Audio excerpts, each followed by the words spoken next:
Good morning সবাইকে। সকাল সকাল উঠে গেছি। ঠিক ভিডিওটা শুরু করার আগে একটু ভঙ্গিমা না করলে ঠিক ভালো লাগে না। তো আমি চলে এসেছি আমার ব্রাইডের বাড়িতে।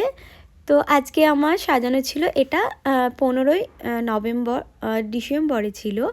তো আমি চলে গেছিলাম ডাললবের কাছে। তো এইদিকে দেখো আমরা কত কষ্ট করে কাজ করি। অনেকে ভাবে যে যায় সাজায় টাকা নেয় চলে আসে, খুব সহজ, খুব তাড়াতাড়ি আমরা কিছু সাজিয়ে দিয়ে চলে যাই। কিন্তু না, অনেক ছোট জায়গা থাকলে আমাদের অনেক কষ্ট করে কাজ করতে হয়। তো এদিকে দেখো আমার মেকআপটা ডান হয়ে গেছে, আর এদিকে কলকাও করা হয়ে গেছে। এইদিকে আমার মেয়েটা একদম মানে মেয়ে বলতে আমার মতনই বড়, বাট আমি এরকমই বলি আমার স্টুডেন্টদের। তো ওইদিকে খুব সুন্দর করে ফুলটা একদম রেডি করে নিল, খোপায় দেওয়া হবে। তো ও আবার গলায় দিয়ে দেখলো কেমন লাগছে। এইদিকে একটা সাইড অফ মানে হয়েছিল না, সেটাই আমার ক্রিম্পিং করছে আমার মেয়েটা। ও অনেক দূর থেকে এসেছিলো, বগুড়া থেকে, হেল্প করার জন্য আমাকে। তো এইদিকে আমি ফুলগুলো মানে আমার ওই মালাটা দেওয়ার পরেও আমরা পুরো খোপাটা মানে বানটা আমরা ফুল কভার করি। তো এইদিকে আমি পুরো রেডি করে নিয়েছি। ও একটা খুব সফট সাটল মেকআপ চেয়েছিল। তো এইটা হচ্ছে আমার ব্রাইড প্রথম দিকে ছিল, আর এই দিকে হচ্ছে আমার ব্রাইডের ফুল রেডির পরে।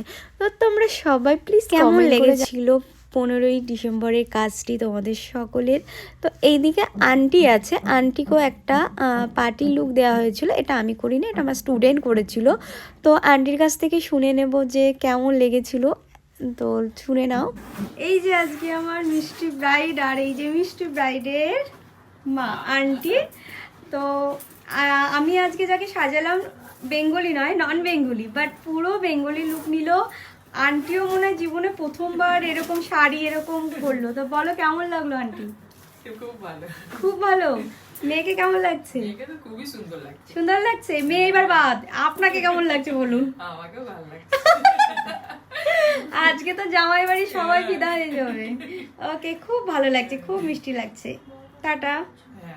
তো এইদিকে আমাদের মেকআপ ডান হয়ে যাওয়ার পরে আমি গাড়ি নিয়ে এসেছিলাম, গাড়ি বুক করেছি। তো আমি গাড়িটা ছেড়ে দিয়েছি কারণ আমার মামি বগুড়া থেকে এসেছিল, বোন আর মামি।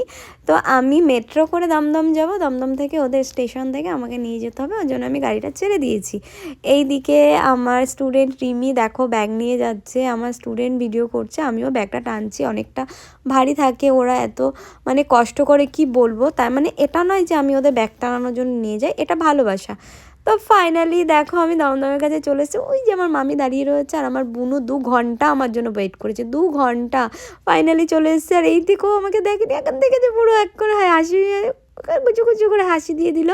তারপরে আমরা ওখান থেকে বাড়ি চলে আসলাম। বাড়ি এসে আমরা রান্নাবান্না করে খুব মজা করেছি।